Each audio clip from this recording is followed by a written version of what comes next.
Le bienheureux père Marie-Eugène de l'Enfant Jésus. 1894-1967.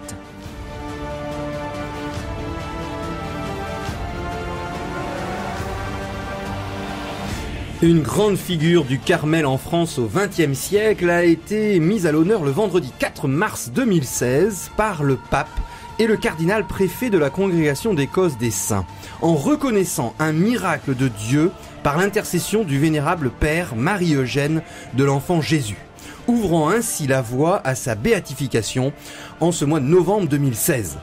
Alors qu'un nourrisson était hospitalisé et ne pouvait plus s'alimenter dans les années 80, soit plus de 10 années après la mort du père Marie-Eugène, les médecins ont reconnu sa guérison inexpliquée.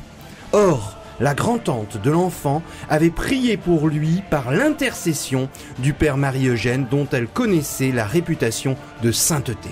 Dans ce premier volet de votre émission Pèlerin de Dieu, consacrée ce mois-ci au bienheureux père Marie-Eugène de l'Enfant Jésus, nous vous invitons à plonger dans la France rurale du début du XXe siècle, dans le Rouergue plus précisément, afin de découvrir la belle vocation sacerdotale d'Henri Grialou.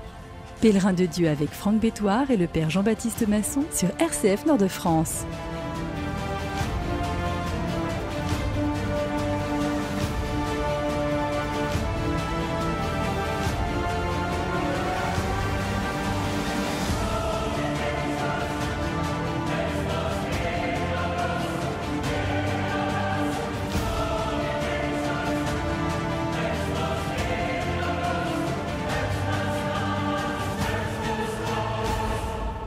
« 1894, au sud du Massif central, naît Henri Grialou.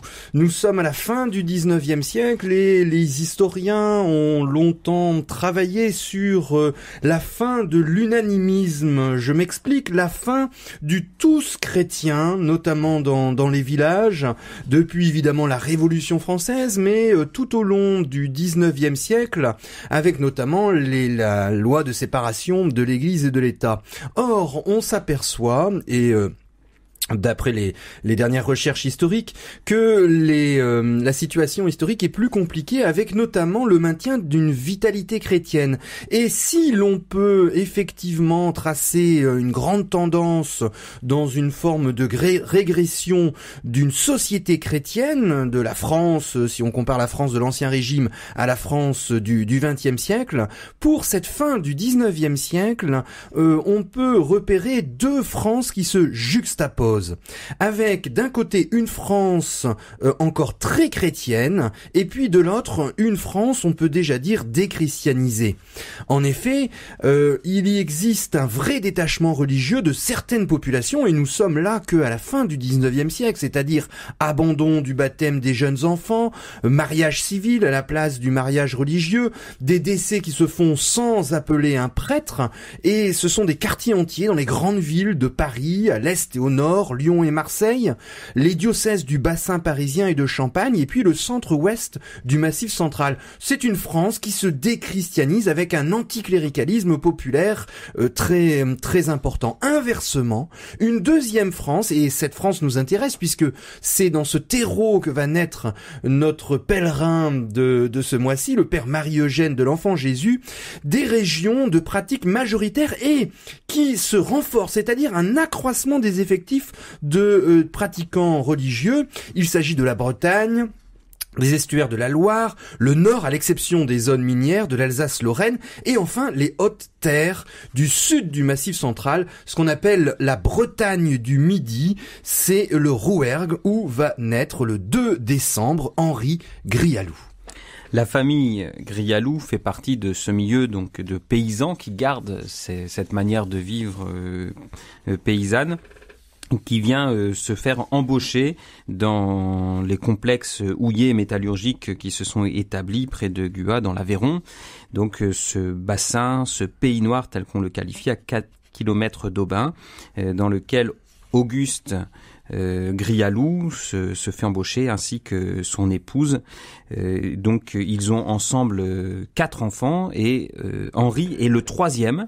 Donc il a un frère aîné, Marius, une sœur Angèle et puis naîtra une 3e sœur un 4e enfant qui a beaucoup d'importance dans son cœur, Berthe, dont il sera parrain puisque le jour du baptême le parrain était absent. Donc c'est Henri qui va pouvoir être parrain à 8 ans de sa petite sœur. Alors cette famille vit très modestement et donc on a peu de choses précises sur la petite enfance d'Henri, sauf que c'est un garçon qui a un caractère très droit, qui est assez entraînant envers ses camarades, et donc qui vit son enfance dans ce milieu marqué par la ruralité et le travail ouvrier.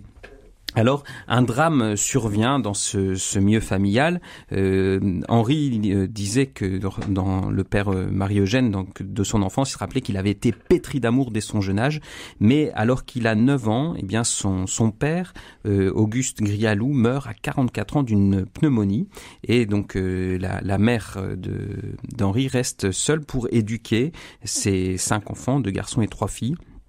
Donc elle reste seule pour faire face à la nécessité matérielle de sa famille, et donc il y avait quelques dettes qui avaient été contractées puisque Henri avait réussi à faire quelques investissements pour améliorer la condition de sa famille. Tout cela est compromis et c'est au prix d'efforts terribles qu'elle va réussir à subvenir aux besoins de sa famille en se levant, en s'embauchant pour faire des lessives dès 5 heures du matin et par un travail absolument harassant où chaque franc est gagné l'un après l'autre. Et donc, au prix d'efforts admirable, elle parvient à éduquer ses enfants. Donc c'est dans des conditions assez austères, assez rudes que naît ce petit Henri Grialou, avec ce milieu qui reste profondément marqué par la foi et par l'amour de Dieu et par l'amour familial. C'est le 3e enfant d'un foyer de 5. Imaginez, avant d'aller à l'école du village, dès 8 heures, il va emmener les porcs que sa mère élève sur un crassier voisin et il les ramène à la maison à grands coups de bâton. C'est un garçon vigoureux. On a conservé une petite anecdote. Ses 2 sœurs, Fernande et Berthe, revenaient de puiser de l'eau à la fontaine et sont poursuivis par des garçons qui font tomber leur seau. Et Henri, c'est pas l'aîné, il y a Marius qui est l'aîné. Henri vient au secours de ses petites sœurs en ripostant face aux garçons, aux petits chenapans. Très tôt, il se sent appelé à devenir prêtre. Alors c'est très beau, il a 9 ans. Il explique qu'il réfléchissait beaucoup quand il était petit. Il n'avait pas beaucoup la télé, il avait un contact avec la nature, ce qui permettait une réflexion peut-être plus profonde. Et il réussissait au catéchisme. D'où l'importance aujourd'hui pour les enfants d'aller au catéchisme. Voilà, une vocation de prêtre qui naît à 9 ans. Il s'y intéressait vivement et d'après ses mots, il explique que je montais souvent le chemin qui conduisait au presbytère et m'asseyais sur le mur et là je regardais. C'est ainsi que je me décidais à être prêtre. À 10 ans et demi, il fait sa première communion avec 52 autres enfants. On est dans une terre vraiment encore de chrétienté. Et puis monsieur le curé, évidemment, il a remarqué cet élève brillant au catéchisme qui songe à envoyer Henri au séminaire de Grave. Et là, cette vie du père Marie-Eugène de l'enfant Jésus, c'est des joies et des souffrances comme toute vie humaine. L'accès au séminaire de Grave est impossible pour des raisons financières. C'est trop cher. Alors, il y a une solution. Il va partir à 11 ans, ça va être assez dur, en Italie, à l'école apostolique des Spiritains à Suse. Nous sommes dans ce temps troublé des lois de séparation de l'Église et de l'État, et donc il y a des religieux qui quittent la France pour l'Italie. Il part donc seul effectuer ses classes de 6e et de 5e. C'est rude, il a plus de nouvelles de sa famille, il est au contact avec la nature autour du Mont Blanc. Il est confirmé à 12 ans et c'est important parce que ce sacrement inaugure une relation spéciale à l'Esprit Saint qui sera une caractéristique de sa vie spirituelle jusqu'à sa mort. Il a des bons résultats, il revient en France pour son année de 4e et à 14 ans, il entre au petit séminaire de Grave près de Villefranche de Rouergue en Aveyron. Et il est un petit cas de conscience puisqu'il doit quitter les Spiritains copains qui veulent l'envoyer une année de formation en Belgique, mais tout se résout grâce au curé de son village natal. Et là, il va rafler tous les prix, 6 prix sur 12, c'est un grand intellectuel, et il va notamment participer pendant 2 ans aux activités de la congrégation en l'honneur de Notre-Dame, reine du clergé, en étant nommé premier assistant, affirmant déjà son amour de la Vierge Marie. Mon cœur ardent veut se donner sans cesse. Il a besoin de prouver sa tendresse. À qui pourra comprendre mon amour? Quel cœur voudra me payer de retour? Ô toi qui sucrais le cœur des mères, je trouve en toi le plus tendre des pères. Rien ne saurait me charmer ici-bas, le vrai bonheur ne s'y rencontre pas. Ma seule paix, mon seul bonheur, mon seul amour, c'est toi, Seigneur. Pèlerin de Dieu sur RCF Nord-de-France. Henri Grialou est séminariste, il a accepté dans le train qui l'emmenait vers l'Italie les sous que sa mère lui avait donnés au prix de grands sacrifices. Ils acceptaient comme une cuisson pour sa conscience puisqu'il savait tout ce que ça coûtait à sa mère et il réussit brillamment ses études. En 1911, eh bien, il rentre au séminaire de Rodez avec l'appui de son curé et là il poursuit au grand séminaire ses études. 1913, les nuages assombrissent le ciel de l'Europe, la guerre se profile et donc Henri Grialou le sait, si on devance l'appel, à ce moment-là on peut choisir le régiment dans lequel on est enrôlé. Et donc, c'est ce qu'il va faire. Il va devancer l'appel pour pouvoir rester près de Rodez avec l'espoir de pouvoir encore suivre quelques cours au séminaire. Donc, le 12 septembre 1913, il est incorporé, avant que la guerre n'éclate, au 122e régiment d'infanterie comme soldat de seconde classe. Alors là, il découvre une autre ambiance que celle du séminaire, évidemment beaucoup moins pieuse, et en même temps, il y a beaucoup de séminaristes à l'époque qui sont enrôlés, donc il constitue un groupe assez important qui sait se faire respecter et donc il arrive à garder son rythme de prière, sa vie de séminariste au milieu des différents des soldats, donc avec ce groupe de séminaristes qui arrive à se constituer un peu partout dans les différents régiments.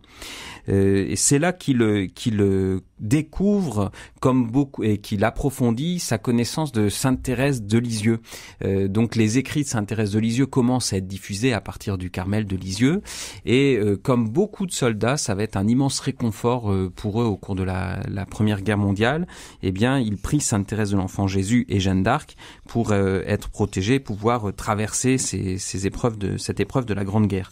Alors au cours de la guerre, il va se montrer un soldat absolument héroïque. Donc il est lors de la mobilisation générale contre l'Allemagne, le 1er août, il est d'abord nommé caporal, et puis au cours des combats, il va être au cœur des combats les plus difficiles. Il va être blessé 2 fois. Une première fois, un éclat d'obus lui transperce le visage, la joue et la narine droite, et donc il est un moment à l'arrière du front. Donc là, il regrette de plus être au front et puis après sa rémission, il va obtenir de pouvoir remonter au front. Il va aussi accepter de remplacer un père de famille de 4 enfants qui se lamentait de devoir quitter les siens. Donc Henri n'hésite pas, il propose de prendre sa place. Donc à ce moment-là, il remonte au front. Et puis, il va se retrouver dans les pires combats à Verdun, au Chemin des Dames, et donc il va voir de nombreux camarades mourir au front. Il va compter jusqu'à 40 décès parmi les séminaristes qu'il a connus. Et donc, ces 23 mois de guerre qui vont forger aussi un caractère exceptionnel. Il va avoir la grâce de ne tuer personne. Il a eu l'occasion une fois de tuer un soldat allemand qui s'est présenté devant lui. Il met simplement sa main sur son arme pour montrer qu'il pourrait s'en servir et il le laisse partir. Donc ça, c'était une bénédiction pour lui d'avoir la grâce de ne tuer personne, mais pourtant de montrer un très grand courage. Il va être au combat en entraînant son bataillon, sous-lieutenant, puis lieutenant. Il va recevoir la croix de guerre et finir la guerre comme lieutenant avec tous les honneurs dus à sa bravoure. Alors, il traverse la Première Guerre mondiale avec, vous l'avez dit, en étant un fier soldat, en étant remarqué par sa capacité de mener les hommes. Et là, en retour, lorsqu'il est démobilisé, le 30 août 1919, il a un choix qui se pose à lui. Il se dit qu'il peut faire des études, faire du droit, ou bien alors de devenir laïque, et puis finalement il remet sa soutane au moment où d'autres, il y a pas mal de séminaristes qui vont choqués, brutalisés par cette guerre, parce que il y avait quand même une promiscuité entre les hommes, et on a des lettres où il expliquait que il y avait la pornographie qui s'installait notamment chez les officiers, et lui il était un petit peu séparé, il était considéré un petit peu comme un ours, hein, parce qu'il ne voulait pas avoir une sorte d'infection, d'un esprit qui pouvait l'éloigner de ce grand appel au sacerdoce. Et là, il va refaire le choix, un deuxième choix, puisqu'il était rentré au séminaire de Rodez à 17 ans en 1911, et là, lorsqu'il revient en 1919, il remet sa soutane au moment où d'autres séminaristes ne vont plus la mettre, et puis vont choisir de fonder, et ce qui est bien aussi, de fonder une famille. Alors là, il va redescendre un petit peu sur terre. Imaginez, il avait fini quasiment comme lieutenant, donc il était gradé officier, et là, il doit revenir dans un séminaire, dépassé par de jeunes séminaristes qui n'ont pas été sous les drapeaux, et qui, lorsqu'il est parti, étaient avant lui, et lorsqu'il revient, ils sont devant lui dans les études, et surtout, on méprise un petit peu ces officiers, enfin ces séminaristes militaires qui ont combattu en se disant bon, d'accord, très bien, ils sont séminaristes, mais ils ont quand même fait la guerre, est-ce qu'ils peuvent être vraiment de vrais prêtres? Alors ça a été difficile pour lui, mais là, face aux difficultés, c'est une grande obéissance, et puis finalement, après une année difficile, il va refaire son chemin dans le séminaire, et puis retrouver son excellence au niveau des études et une réputation d'homme très avenant. Mon cœur ardent veut se donner sans cesse. Il a besoin de prouver sa tendresse. À qui pourra comprendre mon amour? Quel cœur voudra me payer de retour? Ô toi qui sucrais le cœur des mères, je trouve en toi le plus tendre des pères. Rien ne saurait me charmer ici-bas, le vrai bonheur ne s'y rencontre pas. Ma seule paix, mon seul bonheur, mon seul amour, c'est toi, Seigneur. Pèlerin de Dieu avec Franck Bétoir et le Père Jean-Baptiste Masson sur RCF Nord-de-France.